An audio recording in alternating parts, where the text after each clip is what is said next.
আমি প্রিয়াঙ্কা। তো আজকে আবারও তোমাদের সাথে চলে এসেছি একটা নতুন ভিডিও নিয়ে। সেদিনও বৃষ্টি হয়েছিল, দেখো আকাশটা কতটা সুন্দর লাগছে। বৃষ্টি হলে আকাশের সাথে সাথে যেন গাছগুলো ফুলগুলো একটা নতুন জীবন ফিরে পায়, তাই না বল? দেখো সেখান থেকে আমি একটা ফুল ছিঁড়ে নিয়ে নিজের হাতে দিয়েছিলাম, দেখছিলাম দেখো কত সুন্দর লাগছে। তো আগের দিন তো তোমরা দেখেইছিলে, তো বৃষ্টির দিনে আগের দিন আমাদের বাড়িতে চিকেন বিরিয়ানি রান্না হয়েছিল। তো আজকে তেমন বেশি কিছু হবে না, শুধু আলু সিদ্ধ আর ডিম রান্না হবে। তো এটাই আমার সব থেকে ফেভারিট খাবার। আচ্ছা, তোমাদের এই ডিমের ঝোল আর আলু সিদ্ধ কেমন লাগে কমেন্ট করে জানিও কিন্তু। আর এই ডিম রান্নাটা কিন্তু আমিই করছিলাম। তোমরা তো সবাই ডিমের রেসিপিটা সবাই জানো, তাও আমি আরেকবার বলে দিচ্ছি।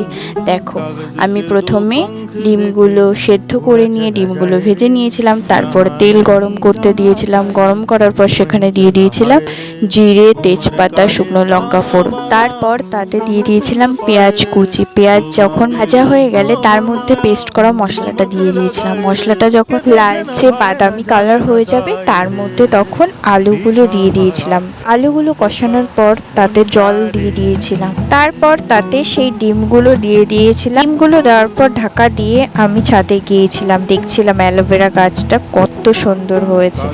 তারপর এসে দেখি ডিম রেডি হয়ে গেছে, তারপর আমি খেতে বসে গেছিলাম। এটাই হচ্ছে আমার থাল। দিনের ডিম রান্নাটা দারুণ হয়েছিল।